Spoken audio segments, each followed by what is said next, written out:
A section of civil society organizations is calling for the amendment of existing laws to introduce a clause on femicide as cases of gender-based violence continue to rise. During a consultative meeting held in Nairobi County on Thursday, the CSOs emphasized the urgent need for legislation to end femicide, pointing out that current ones do not specifically address the crime, despite the increasing number of fatalities. In recent years, Kenya has seen a disturbing rise in femicide cases.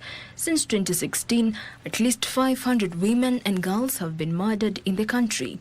This is despite efforts to prevent gender-based violence, according to the Africa Data Hub, a regional network of data organizations that tracks such killings based on media reports.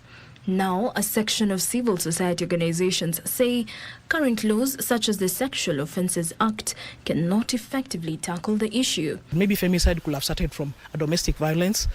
And if you find that a woman is killed, maybe the woman was raped, she was also assaulted, and then she was killed. So there are like 3 counts there. So how can we have a clause that caters for all that and ensure that we're having a very strong law and also a very strong, very harsh penalty for the perpetrators of femicide? They called for more advocacy and public sensitization campaigns to inform the public about the legal frameworks available. I'll give an example of the Protection Against Domestic Violence Act, which broadens the scope of what a domestic relationship is and the safeguards that exist in that, the Protection Against Domestic Violence Act, and how somebody can seek restraining orders.